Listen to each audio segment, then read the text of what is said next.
শুভ সকাল বন্ধুরা, রাধে রাধে। সকলে তোমরা কেমন আছো? আশা করছি রাধারানীর কৃপায় বেশ ভালোই আছো। আমরাও ভালো আছি। ওয়েদারের অবস্থা ভীষণ বাজে, আর আজকে কিন্তু ডিরেক্ট আমি ছাদ থেকেই ভিডিওটা শুরু করে দিলাম। আর কিছু কাপড়ও কেচেছিলাম, সেগুলো নেড়ে দিচ্ছি। চারিদিক দেখে কি মনে হচ্ছে ভোর 5টা, তাই না? কিন্তু একদমই নয়, তখন বাজে প্রায় 8টার মতো। আর এই যে চারিপাশে সুন্দর সুন্দর রঙিন বেরঙিন যে ফুলগুলো দেখতে পাচ্ছ, এগুলো আমার শাশুড়িমা নিজে হাতে বুনেছে। এরপর আমি চলে আসলাম একদম রান্নাঘরের দিকে, কারণ সকালটা একদম তাড়াহুড়োর মধ্যে দিয়ে যায় প্রতিটা বাড়িতেই, সেম আমাদেরও। তো ভাতটা বসিয়ে দিলাম, যেহেতু আমরা সকলে ভাতই খাই সকাল দিকে, বলতে গেলে মা আর বাবা বাদে। আগে আমি ভাত খেতাম না, রুটিই খেতাম। প্রেগনেন্সির পর থেকে যে ভাত খাওয়া স্টার্ট করেছি, আর ছাড়া হয়নি। তো যাই হোক, কথা বলতে বলতে প্রায় আমার ভাত 80%-এর মতো হয়ে গেছে।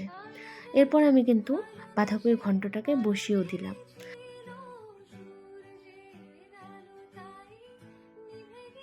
অনেক কিছুই রান্না করে নিলাম, কিন্তু সেই সময় আর কি তোমাদের সাথে ভিডিওটা না শেয়ার করতে পারিনি। যখন আমি সয়াবিনের তরকারিটা করতে গেলাম, হঠাৎ করে মনে হলো আজকে তো আমি ভিডিও করছি। তো যাই হোক, তারপর আমি তাই ভিডিওতে তোমাদেরকে দেখিয়ে দিলাম কী কী রান্না করলাম। এরপর আমি নিচে এসে একদম আমার বাবাইকে দুধ খাইয়ে দিলাম, ওকে ফ্রেশও করে নিলাম, আমি নিজেও ফ্রেশ হলাম। তারপর ওকে আমি ঘুমও পাড়িয়ে দিলাম।